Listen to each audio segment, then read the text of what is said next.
bella familia. Vamos al estudio del día de hoy. Estamos estudiando el Evangelio de Juan y en el Evangelio de Juan estamos en una etapa maravillosa que es la resurrección de nuestro Señor Jesucristo. En esta resurrección que a todos nos trae esperanza, nos trae fortaleza y nos trae paz. Está este momento tan clímax, tan importante, donde Jesucristo venció a la muerte, venció al pecado y se levanta de esa tumba con poder y con autoridad, y Él levantará de esa tumba a todo aquel que crea en Él y haya vivido de la mano con Él. Y estamos en ese momento donde nuestro Señor Jesucristo ya resucitó. Y antes de irnos a Juan, quiero darles como un breviario, una cápsula cultural, porque hay un pasaje ahorita que estudiamos en Juan capítulo 20 que habla precisamente de cómo ¿cómo se llama? Donde envolvieron a nuestro Señor Jesús y también el sudario están en partes diferentes. Y el sudario hace énfasis, Juan, que estaba envuelto, que estaba doblado, ¿no? En un lado aparte. Y esto también pudiera pasarnos desapercibido a nosotros, ¿no? Pero también checando la cultura judía en esa época, y creo que el día de hoy todavía en algunos movimientos judíos se sigue celebrando así, es que hay algo que se llama talit. Y quiero pasarles aquí la imagen. Este es el talit. Es como una bufanda grandototota. O también el talit puede ser este manto, un manto grande. El talit es un manto de oración que se ocupa para orar, precisamente se cubren para orar. Y el talit tiene 4 extremos, y en esos 4 extremos hay unos hilitos que cuelgan, y esos hilitos tienen 5 nudos, y esos 5 nudos representan el Pentateuco o la Torá, ¿no? Los primeros 5 libros de la Biblia, la Torá. Y los hilitos son 8 y representan los 613 mandamientos. El talit, que son estos hilitos, los tzitzit, perdón, que son estos hilitos, representan los 613 mandamientos. Yo no sé si ustedes han visto a los judíos que de repente, sobre todo los judíos ortodoxos, que traen su pantalón negro, su camisa blanca y traen los tzitzit colgando, que son unos hilitos colgando. No sé si los han visto. Sí los han visto ahí en Diana, por ejemplo, ¿no? Y precisamente es eso, esos tzitzit, que son esos hilitos que cuelgan, para ellos es un estar constantemente recordando los 613 mandamientos. Y lo que es precisamente el talit, hay talit que usan para orar, que es externo, pero también hay un talit que es interno, que usan debajo de la ropa. Ahora, los tzitzit les recuerdan los 613 mandamientos. Y hay una tradición judía que cuando un rabino o un maestro de las escrituras moría, lo que hacían era que el cuerpo lo cubrían en aquel entonces precisamente con una manta, pero el rostro se lo cubrían con su propio talit. Entonces le ponían un talit en su cara, le quitaban los tzitzit, es decir, los tiritas de hilos, se los quitaban y nada más con el puro talit le cubrían el rostro, y era independiente a lo que cubría su cuerpo. Entonces, leyendo Juan capítulo 20, precisamente vemos que cuando entra Juan y Pedro ahí a la tumba, encuentran que una cosa es la túnica con la cual estaba envuelto nuestro Señor Jesucristo, su cuerpo, pero hace esta separación del sudario, que es con lo que cubrían su rostro, y estaba aparte, y además estaba como doblado. Y eso representa un respeto, precisamente. Si alguien hubiera sido un gentil, pues le hubiera dado igual cualquiera de los 2 trapos y los avienta, ¿no? Pero esto de que llega y lo encuentran doblado y aparte, esto habla de que fue alguien judío y alguien que conocía la Torá y alguien que le tenía un respeto precisamente a ese sudario que le habían puesto en el rostro. Ahora es una de las opciones que puede ser.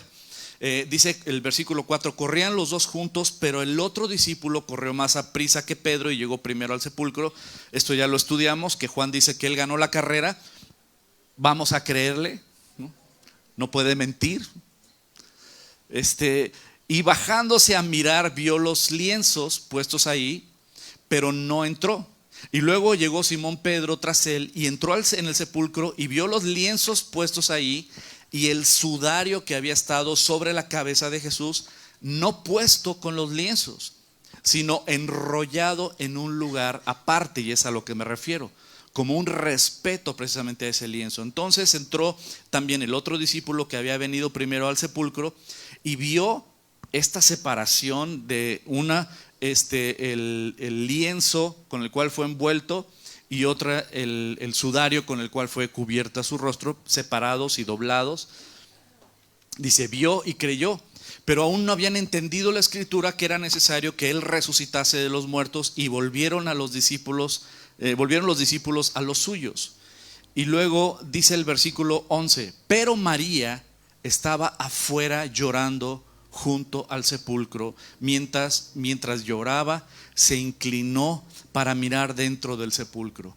Y esto me llama la atención y es algo que debemos de analizar también. Nos encontramos que María Magdalena, su nombre en hebreo es Miriam, y no era que se apellidaba Magdalena ni era su segundo nombre, ¿no? Así como María Guadalupe o algo así, pues no. Magdalena se le decía porque era de la región de Magdala. Entonces por eso se le llamaba María Magdalena, que era de esa región, ¿no? Así como, no sé, Hugo de Temisco, ¿no? Ay, sí. O sea, así para hablar así en confianza, ¿no? Entonces era María Magdalena porque era de la región. Ahora, esto me llama la atención. María Magdalena era una hija de Dios, ¿sí o no? Era una sierva de Dios, ¿sí o no? Oye, lo servía hasta ya después de muerto, estaba ahí sirviéndolo. Creía en Jesucristo, amaba a Jesucristo, servía a Jesucristo, escuchó sus predicaciones una y otra y otra y otra vez, escuchaba sus mensajes, vio sus milagros, caminó con nuestro Señor, y sin embargo se le olvidaron las promesas de Cristo. Y estaba fuera de la tumba llorando. Se le olvidaron las promesas de Cristo, a pesar de que era una hija de Dios y amaba al Señor. Y estaba sufriendo gratis, porque ella había escuchado esas promesas que Jesús les había dicho una y otra vez. Es necesario que vayamos a Jerusalén, es necesario que yo sea entregado, es necesario que me maten y me entreguen a los gentiles para ser asesinado, pero al tercer día resucitaré. Venceré al pecado y venceré a la muerte. Lo dijo N cantidad de veces. Ya lo estudiamos. Chorro de pasajes donde Jesucristo les dijo. Y sin embargo, a pesar de que sabía todo eso, a ella como hija de Dios se le olvidaron las promesas de Cristo. Y estaba en la tumba llorando. Y la pregunta que me hago es, ¿cuántos de nosotros como hijos de Dios que amamos al Señor sufrimos porque se nos han olvidado las promesas de Cristo? Y estamos afuera de nuestra propia tumba llorando porque se nos han olvidado las promesas que Cristo nos ha dado. Hay promesas maravillosas en el Hijo de Dios. Hay promesas preciosas en la palabra para ti y para mí. Pero estamos sufriendo gratis y estamos amargados gratis, o estamos con miedo gratis porque se nos han olvidado esas bellas promesas que hay de Dios para todos nosotros. ¿Y cuál es la cura? Recuerda la grandeza de tu Dios. Recuerda el poder y la soberanía de tu Dios. Y hay un salmo que para mí es clave. Este salmo es muy importante que te lo aprendas. Este salmo es la cura para la depresión. Este salmo es la cura para la ansiedad. Este salmo, cuando meditas y lo entiendes y lo practicas, echa fuera el miedo, echa fuera el temor, echa fuera la ansiedad, echa fuera la depresión. El Salmo 77. Y voy a leerlo en el Salmo 77. Acompáñenme con sus Biblias al Salmo 77. Y dice el versículo 1: con mi voz clamé a Dios clamé, y Él me escuchará. Al Señor busqué en el día de mi angustia, alzaba a Él mis manos de noche sin descanso. Mi alma rehusaba consuelo, me acordaba de Dios y me conmovía, me quejaba y desmayaba mi espíritu. No me dejabas pegar los ojos, estaba yo quebrantado y no hablaba. Consideraba los días desde el principio, los años de los siglos, me acordaba de mis cánticos de noche, meditaba en mi corazón y mi espíritu inquiría: ¿desechará el Señor para siempre y no volverá más a hacernos propicio? ¿Ha cesado para siempre su misericordia? ¿Se ha acabado perpetuamente su promesa? ¿Ha olvidado Dios el tener misericordia? ¿Ha encerrado con ira sus piedades? Y del versículo 1 al versículo 9 lo que está diciendo el salmista es: estoy desesperado, estoy en angustia, estoy cansado, estoy harto. Dios ya se olvidó de mí, ya se olvidó de mi dolor, ya se olvidó de mi problema. ¿Y lo has vivido? Yo sí lo he vivido. Cuando ya no sientes lo duro sino lo tupido, como dicen por ahí. Cuando te llueve sobre mojado, cuando no ves el fin del túnel, cuando vas caminando y te ha ido tan mal que ves un perrito y dices: no, solo me falta eso. O sea, realmente cuando dices: ya no puedo más, y volteas al cielo y dices: Señor, ¿dónde estás? ¿Dónde estás en mi crisis? ¿Dónde estás en mi dolor? ¿Dónde estás en este problema? ¿Dónde estás en mi angustia? ¿Ya te olvidaste de mí? ¿Ya te olvidaste de lo que estoy viviendo? ¿Ya te olvidaste? Y ese es del versículo 1 al versículo 9 el salmista. Pero el versículo 10 es la clave. Y el versículo 10 es el parteaguas. Y en el versículo 10 dice: dije, enfermedad mía es esta. Traeré pues a la memoria los años de la diestra del Altísimo. Me acordaré de las obras de Yah o de Yahvé. Sí, haré yo memoria de tus maravillas antiguas.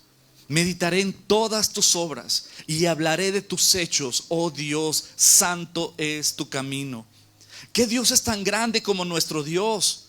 Tú eres el Dios que hace maravillas, hiciste notorio en los pueblos tu poder, y continúa y continúa y continúa. ¿Qué es lo que está diciendo el Salmo 77 a partir del versículo 10? ¿Sabes qué? Enfermedad mía es esta. Me he olvidado de la grandeza de mi Dios, del poder de mi Dios. ¿Qué son nuestros problemas para nuestro Dios? ¿Qué son nuestras necesidades para nuestro Dios? Cuando ves tus problemas muy grandes es porque el Dios en el que tú crees es muy pequeño. Pero cuando ves la grandeza de nuestro Dios, tus problemas son nada ante la grandeza, poder y soberanía de nuestro Dios. Por eso, mientras más te acercas a Dios y meditas en su poder, en su majestad, en su creación, ¿quién como nuestro Dios? Que hizo todo el universo y el cosmos en solo 6 días. Aunque te quieran vender que fue en millones de años, dile: ¿y tú estuviste ahí? ¿Sabes? En 6 días todo el universo nuestro Señor lo creó. Y para aquellos que quieren hacer un cóctel ahí de evolución y Dios, es que Dios creó todo a través de la evolución. Y mira, los evolucioniteístas ya son. No, lee las escrituras. Lee las escrituras. Nuestro Dios creó todo el macro universo, como las galaxias, las constelaciones, las estrellas. Todo lo creó en 6 días.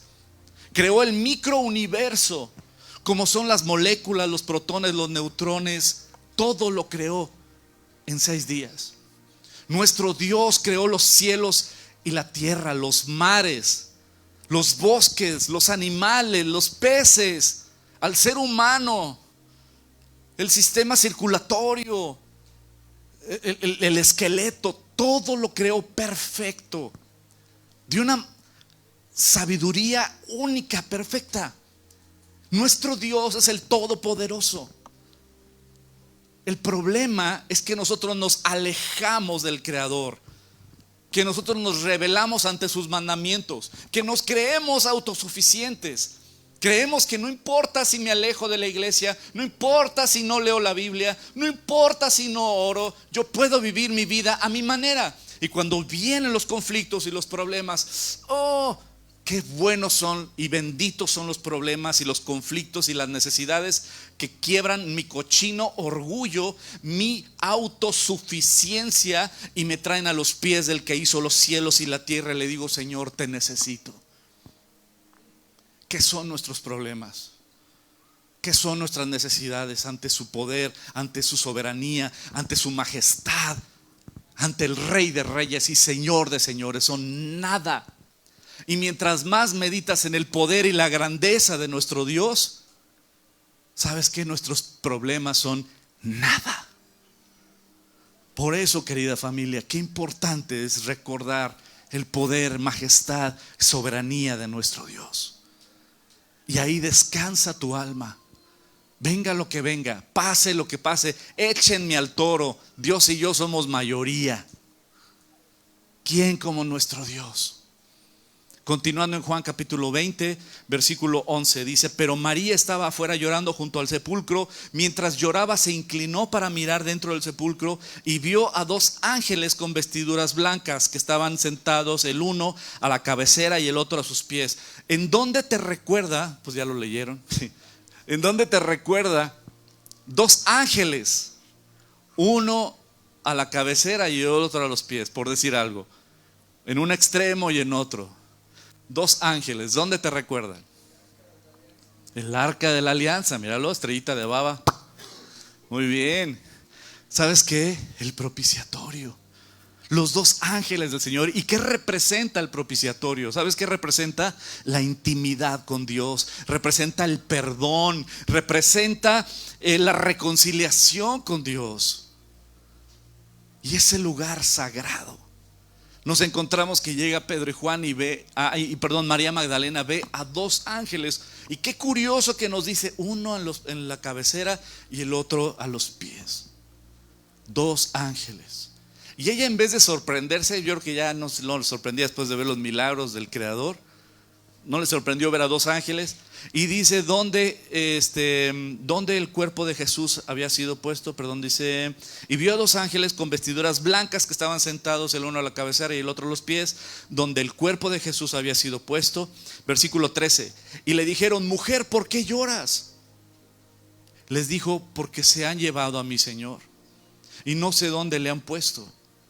Cuando había dicho esto, se volvió y vio a Jesús que estaba allí, mas no sabía que era Jesús. Jesús le dijo: mujer, ¿por qué lloras? ¿A quién buscas? Y ella, pensando que era el hortelano, le dijo: Señor, si tú le has llevado, dime dónde lo has puesto y lo llevaré. Ahora, este versículo está, la verdad, muy extraño, porque ella voltea, no reconoce a Jesús y dice, y cree que es un hortelano. Un hortelano, ¿saben lo que es? Yo tampoco sabía, no te preocupes. Sí, también lo busqué. Un jardinero. O sea, como que, ¿qué onda, no? Pensó que era el jardinero. O sea, dije, ¿qué tiene que ver eso, no? Pero dije, algo debe tener. Y tampoco ando buscando meterle así con calzador alguna interpretación. Pero estamos viendo que está en el lugar donde fue vencida la muerte, donde fue vencido el pecado y resucitó nuestro Señor Jesucristo. Pero ¿dónde empezó todo? En un jardín. Todo empezó en un jardín. Ahí se echó a perder todo. Y dice, pensando que era un jardinero, ¿dónde le has puesto? Y dime dónde lo has puesto y yo lo llevaré. Y esto también está importante porque ella amaba al Señor, era sierva del Señor, amaba a Cristo, caminaba con Cristo, y sin embargo seguía buscando a un Jesús muerto. ¿Puedes verlo? ¿Dónde han puesto su cuerpo? No solo se olvidó de sus promesas, sino todavía iba buscando a un Jesús muerto. Y voy a hablarte muy neta y sin anestesia. ¿Cuántos cristianos siguen siguiendo a un Jesucristo muerto? Ay, no, yo creo en Jesucristo vivo y resucitado. ¿Sí? ¿En serio? ¿Sabes cuál es la prueba de fuego aquí entre nos? ¿Qué tanto tiene autoridad Cristo sobre ti? Porque si en verdad crees en un Jesucristo vivo y resucitado, que regresará con poder y con autoridad, y que te va a pedir cuentas de los dones que te dio, de los recursos económicos que te dio, de la influencia que Dios te ha dado, del tiempo que Dios te ha dado, de las habilidades que Dios te ha dado, y te va a pedir cuentas, entonces tu vida sería tal vez muy diferente. Pero tal vez queremos seguir sirviendo a un Jesús muerto, ¿no? A uno que está ahí pegado en la pared, o a uno que sí, yo lo sirvo y lo amo, pero ¿sabes qué? Pero yo vivo mi vida a mi manera, y yo organizo mi tiempo a mi manera, y mi agenda yo lo organizo a mi manera, y también, ¿sabes qué? Mi dinero yo lo administro a mi manera, y también mi forma de educar a mis hijos yo a mi manera, y todo es a mi manera. Entonces, ¿sabes qué? Tú puedes creer en un Jesucristo pero muerto, porque no tiene autoridad y poder sobre ti. Pero cuando crees en un Jesucristo vivo y resucitado, adivina qué, Él gobierna. No gobiernan mis emociones. Es que yo siento, es que yo... No, mis emociones no gobiernan. Mi razonamiento no gobierna. Mis pensamientos o mi experiencia no gobierna. Gobierna lo que Dios manda. Y sabes que Él va a regresar y me va a pedir cuentas. Él es un Jesucristo vivo y resucitado que regresará con poder y con autoridad, y será el tribunal de Cristo para los creyentes, no para salvación y condenación, no para salvación y condenación, pero sí vamos a rendir cuentas como cristianos, como hijos de Dios. Ahora, ¿creemos en verdad en un Jesucristo vivo y resucitado? La respuesta está en qué tanto has rendido tu vida, su autoridad. ¿Qué te rige? ¿Qué te dirige? Continuando en Juan capítulo 20, versículo 16, Jesús le dijo, María, volviéndose a ella, le dijo, Raboní, que quiere decir maestro. Una traducción más correcta de la palabra Raboní o Rabí es mi grande, es decir, tú eres mayor que yo, tú tienes mayor poder, tú tienes mayor autoridad. Esa es la traducción más correcta. La traduce la Reina Valera como mi maestro, ¿no? O maestro. Pero la traducción más literal, por decirlo de alguna manera, no que esté mal, pero la traducción más literal es mi grande, mayor en autoridad, en poder. Yo me pongo bajo ti, bajo tú, ¿sí me entienden? Ti, tú, ta, tú, o sea, sí. Ok. Y versículo 17, Jesús le dijo, no me toques porque aún no he subido a mi Padre. Y este versículo ha sido tan mal interpretado, porque lo primero que la gente piensa, o algunas traducciones o interpretaciones piensan, es que Jesús, como no había subido a su Padre, todavía tenía que estar santo y que nadie lo tocara, y así como que, ay María, no me toques porque me ensucias, ¿no? O me contaminas. Y no es así. Cuando te vas a la palabra original, tocar no significa tocar así literalmente. Lo que significa es no te aferres a mí. O sea, en pocas palabras, no me detengas, suéltame. Lo que está diciéndole Jesucristo es suéltame. No me detengas. ¿Y qué fue lo que pasó cuando entiendes esa palabra de tocar en el griego al español? ¿Qué fue lo que hizo María cuando reconoció a Jesús? ¿Qué harías tú? Abrazarlo. Pero lo abrazas y dices, no me suelto, Señor, de ti. Fue lo que hizo María. Cuando lo vio, lo abrazó y seguramente no lo quería soltar, y Jesús le decía, suéltame. No me detengas, no te aferres a mí. Tengo que ir a mi Padre y tú tienes que ir con mis hermanos y avísales que estoy vivo. Ve a mis hermanos y diles, subo a mi Padre y a vuestro Padre, y a mi Dios y a vuestro Dios. Y ahora sí, Jesucristo ya resucitado, ahora ya Él legalmente, a partir de ahí, ahora sí legalmente, tú y yo ya podríamos decir, Él es nuestro Padre. y Jesucristo es nuestro hermano. Y es algo precioso eso, porque ahí fue donde Jesús ya venció a la muerte, venció al pecado, resucitó y Él tenía todo poder y autoridad. A partir de ahí, y cuando Él dice: voy a mi Padre, vuestro Padre, y voy, a mi Dios, vuestro Dios. Jesucristo nos está dando una identidad. Todo aquel que crea en mí es hijo de Dios también. Y esto lo quiero dejar súper claro. ¿Por qué? Pues porque hay tristemente tantas falsas doctrinas respecto a esto.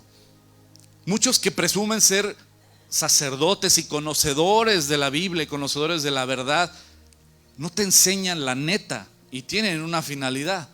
Pero la realidad es que no todos somos hijos de Dios. Pero lo que tú y yo escuchamos por todos lados es: todos somos hijos de Dios. Todos somos hijos de Dios. Nel. La palabra de Dios dice que todos somos creación de Dios, pero no somos hijos de Dios.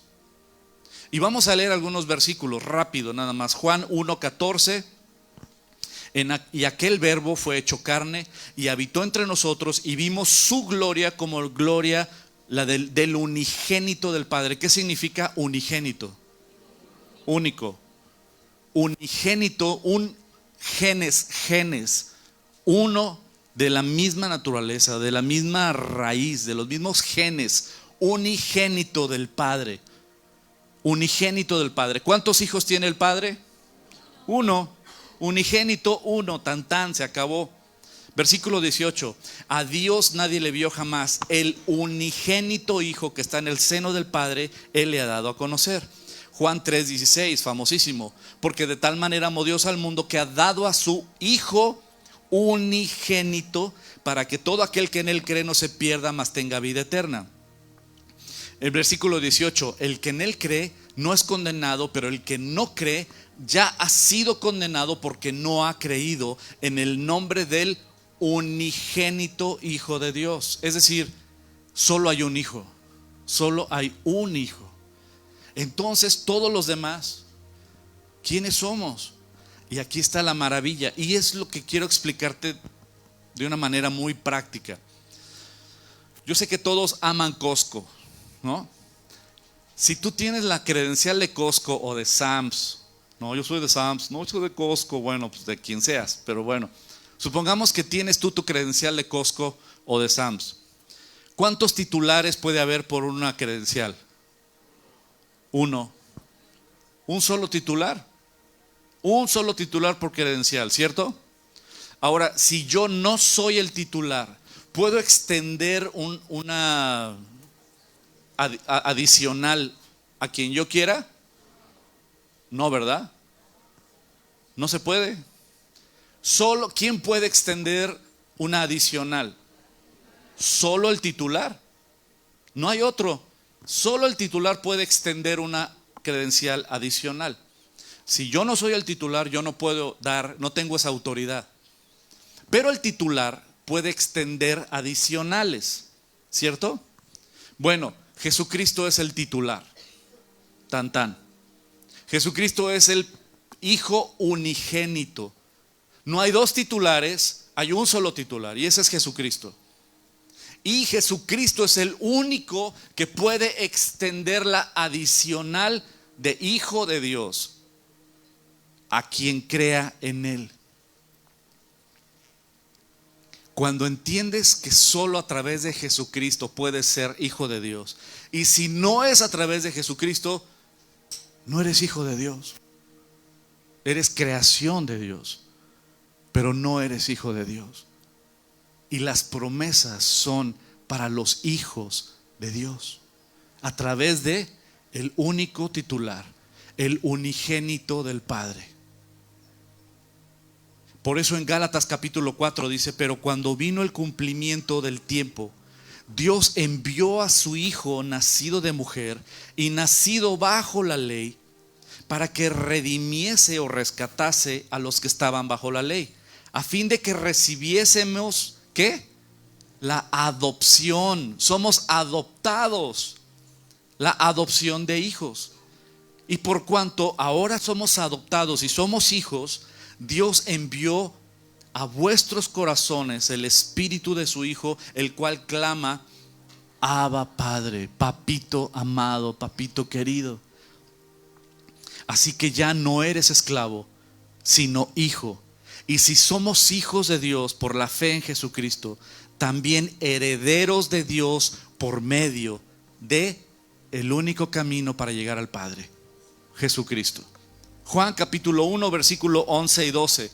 A lo suyo vino y los suyos no le recibieron, mas a todos los que le recibieron, a los que creen en su nombre, les dio el derecho, les dio la autoridad, les dio la potestad de ser hechos, no éramos, pero de ser hechos, ¿qué? Hijos de Dios, los cuales no son engendrados de sangre, ni de voluntad de carne, ni de voluntad de varón, sino de Dios. Dios es el único que hace el milagro de que tú y yo podamos ser hijos de Dios. Romanos capítulo 8 versículo 14. Porque todos los que son guiados por el Espíritu de Dios, estos son hijos de Dios. Pues no habéis recibido el espíritu de esclavitud para estar otra vez en temor, sino que habéis recibido el espíritu de adopción, por el cual clamamos: Abba, Padre. Por lo tanto, tenemos esa identidad el día de hoy. Cristo me ha dado identidad. Con su muerte y resurrección me da el lugar de hijo de Dios. Y si soy hijo, soy coheredero. Y si hijo, tengo identidad. Ahora yo sé quién soy. No soy lo que la gente dice que soy. No soy lo que los medios de comunicación o las redes sociales o la gente dice que soy. Yo soy lo que Dios dice que soy. Y por la fe en Jesucristo yo soy hijo de Dios. Tengo identidad y tengo valor. Y ese valor me lo da Cristo. Y cuando entiendes tu identidad y tu valor, sabes cómo debes de comportarte. Continuando en versículo 20 dice: ve a mis hermanos y diles: subo a mi Padre, a vuestro Padre, y a mi Dios, a vuestro Dios. Fue entonces María Magdalena para dar a los discípulos las nuevas que había visto al Señor y que le había dicho estas cosas. Cuando llegó la noche de aquel mismo día, el primero de la semana, estando las puertas cerradas en el lugar donde los discípulos estaban reunidos por miedo de los judíos, vino Jesús y puesto en medio les dijo: paz a vosotros. Y quiero tocar un tema así rápido como breviario cultural en esta pausa cultural. ¿Por qué? Porque a veces seguramente has escuchado este debate de que Jesucristo no resucitó el domingo en la mañana, que eso es tradición de una religión que heredamos y que la realidad es que no es cierto, es una falsa doctrina y que Jesús no resucitó el domingo, etcétera. Y empiezan a darte historia y te empiezan a marear y te empiezan a decir un chorro de cosas y te dicen que no, y te hacen el conteo y te dicen que Jesucristo resucitó, para irme rápido y directo, que Jesucristo resucitó en Shabbat, terminando el Shabbat. Es decir, ¿a qué hora termina el Shabbat? Más o menos, ¿como a qué hora? Así. El sábado a las 6 de la tarde, más o menos termina el Shabbat. Y que Jesucristo resucitó como a las 7, dicen por ahí. En sábado como a las 7 de noche. Y que por eso María Magdalena pudo ir a comprar especias. Y por eso María Magdalena fue de noche y era de noche cuando vio con Jesús. Y todo esto, y digo, ¿cómo pueden confundir a la gente por no leer? Y solo como breviario cultural voy a leer rapidísimo Mateo capítulo 28 versículo 1. Pasando el día de reposo, al amanecer del primer día de la semana. ¿Cuándo es el amanecer del primer día de la semana? Domingo al amanecer. ¿Qué hora es al amanecer? 5 o 6 de la mañana. Pasando el día de reposo, pasando el Shabbat, al amanecer del primer día de la semana. Vinieron María de Magdalena y la otra María a ver al sepulcro.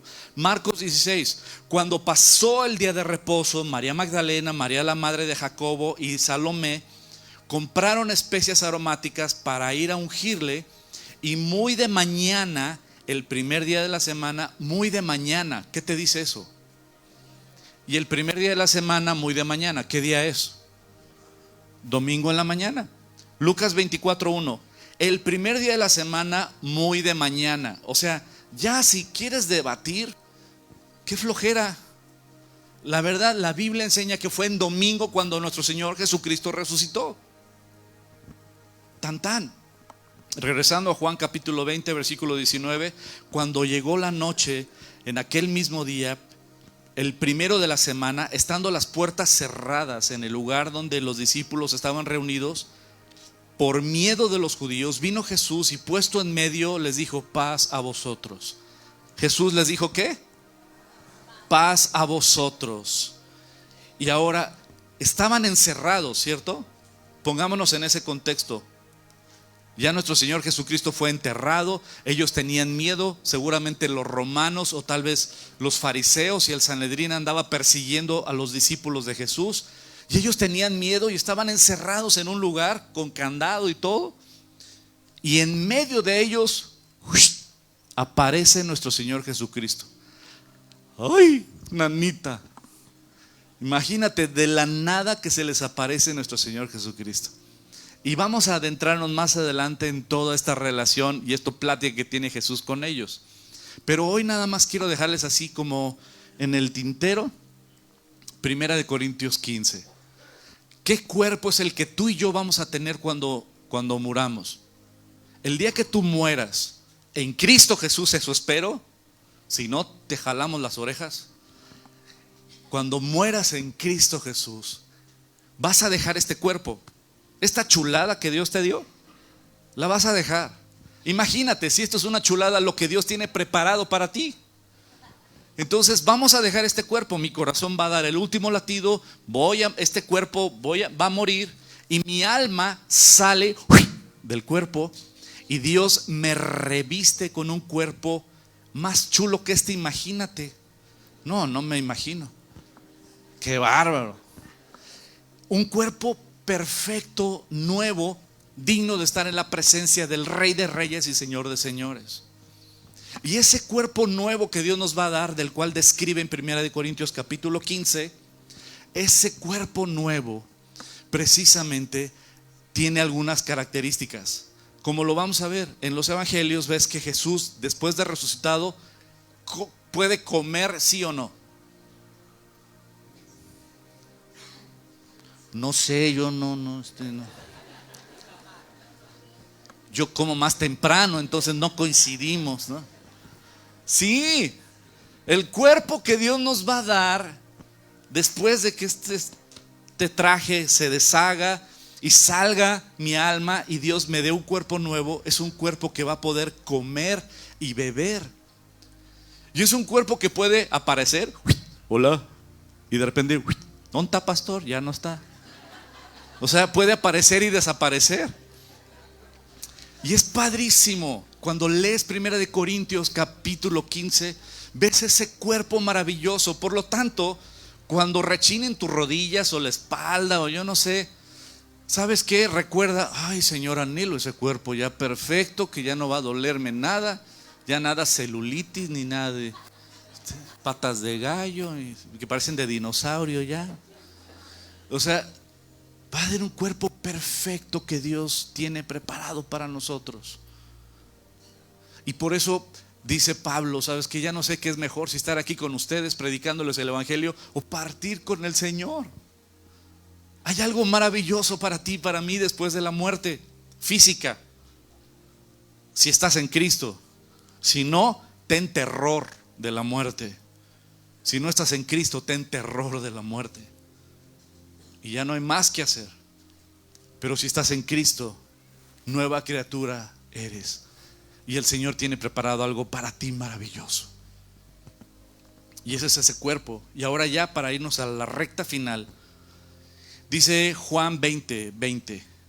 Cuando les hubo dicho esto, les mostró las manos y el costado, y sus discípulos se regocijaron viendo al Señor. Jesús se aparece en medio de ellos y les muestra, porque seguramente la incredulidad de ellos y la sorpresa, y Jesús les enseña sus marcas. Y esto está impresionante. Fíjate esto, mi querido Jorge.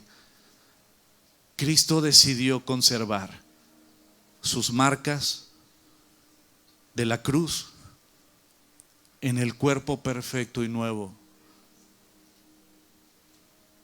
después de resucitado.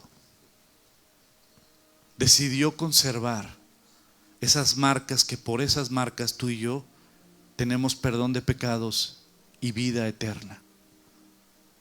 En Apocalipsis capítulo 5, versículo 6 dice: y miré y vi en medio del trono y de los 4 seres vivientes y en medio de los ancianos estaba en pie un cordero como sacrificado.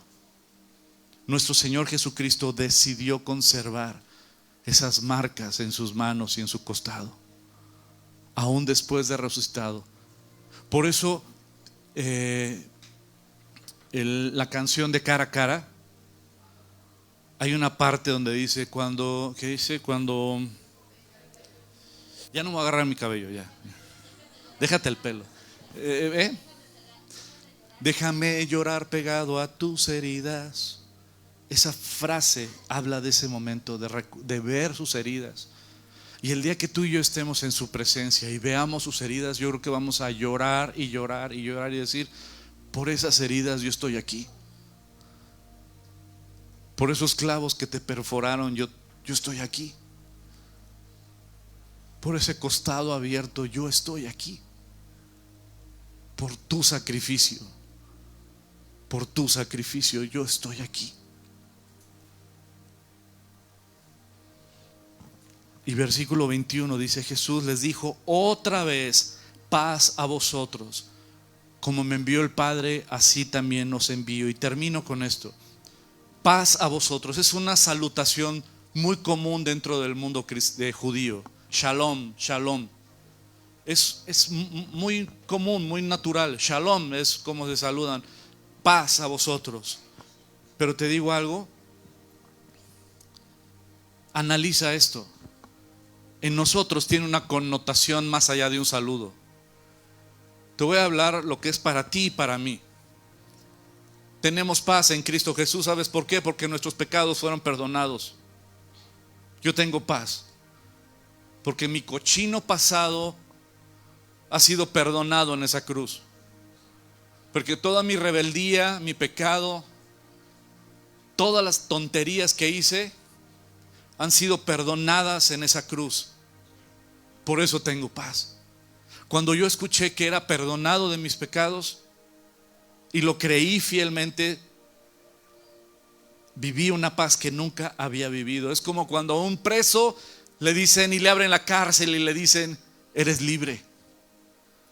Tengo paz porque mis pecados han sido perdonados. Tengo paz porque Él en esa cruz y en esa tumba venció la esclavitud y rompió las cadenas de la esclavitud al cochino pecado. Ya no somos esclavos del pecado, somos hijos de Dios, como dice la canción. Ya no somos esclavos, ya no necesitamos el pecado. Somos hijos de Dios y ha roto esas cochinas cadenas y tengo y vivo en paz. Vivo en paz porque mi Salvador toma mis miedos y mis preocupaciones. Porque mi Salvador venció a la muerte y resucitó con poder y con autoridad. Y Él lleva mis cargas y mis miedos y mis preocupaciones. Yo vivo con paz. Vivo con paz porque mi vida ha sido garantizada en la eternidad. Porque así como Cristo murió y resucitó, así resucitará a todo aquel que muera creyendo en Él. Y hay vida eterna para todo aquel que crea en Él. Jesucristo dijo: yo soy la resurrección y la vida. Y el que cree en mí, aunque esté muerto, vivirá. Tengo paz al saber que aún ni la muerte me puede detener.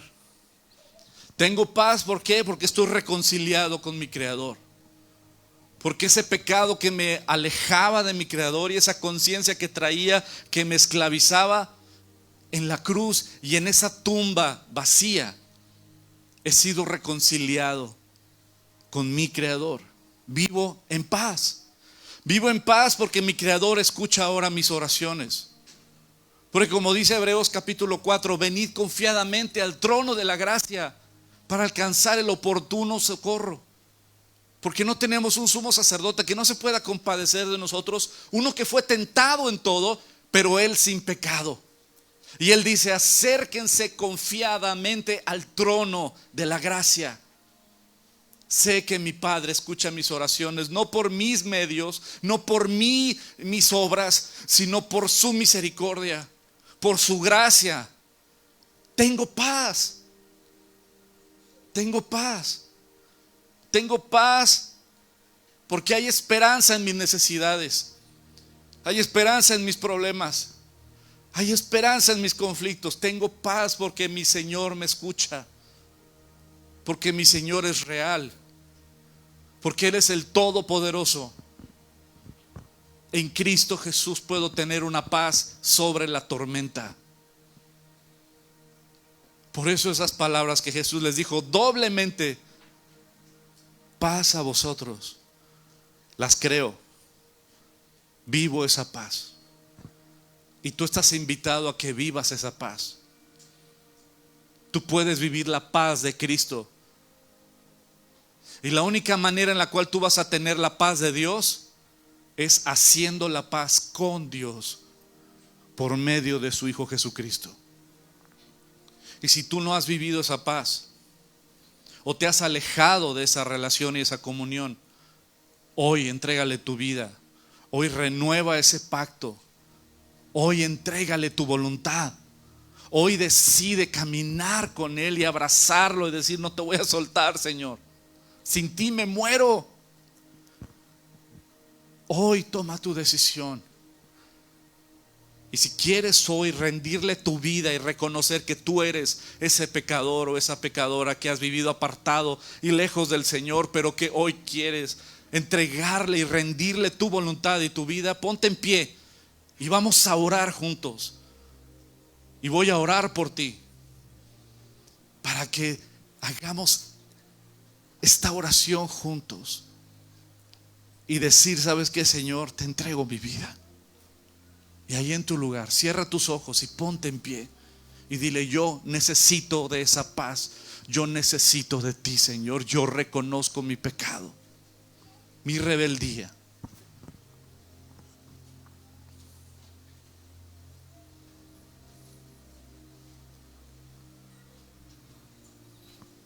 Cierra tus ojos. No importan los que están a un lado, enfrente, atrás. Importa que Dios está aquí diciéndote: yo te conozco.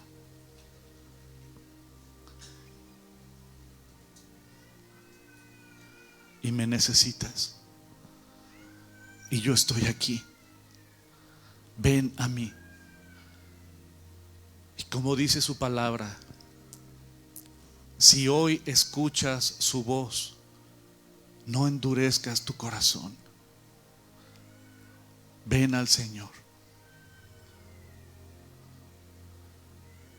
No endurezcas tu corazón, entrégate a Él.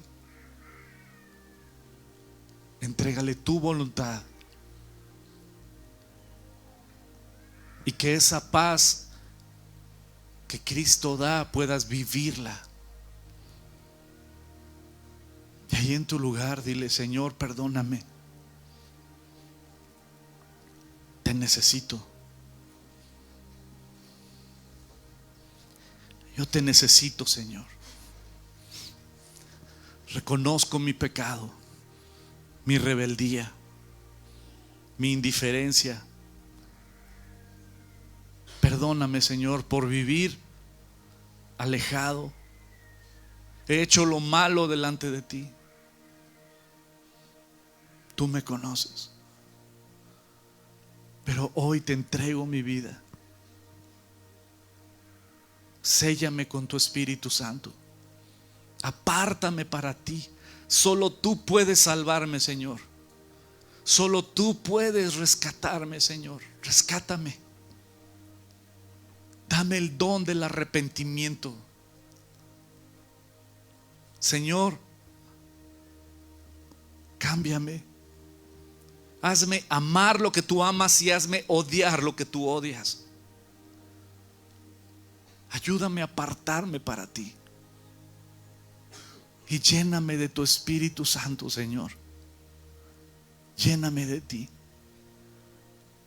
Perdóname. Sálvame. Rescátame. Yo creo en ti, Jesús, que moriste en esa cruz, cargando todo mi pecado. Pero creo fielmente que resucitaste entre los muertos y que tienes todo poder y autoridad. Te entrego mi vida, Señor, tómame. Quiero vivir para ti. Ya no quiero vivir para mí. Y te doy gracias, Padre, por haber enviado a tu Hijo Jesucristo para perdón de mis pecados. Amén. Y la iglesia dice, amén. Tenemos un Dios vivo, un Salvador vivo, con todo poder y con toda autoridad. Que la gracia y la misericordia de Dios los acompañe, querida familia. Que tengan un domingo increíble, que coman muy rico y que no engorden. Les mando un fuerte abrazo y que Dios los bendiga.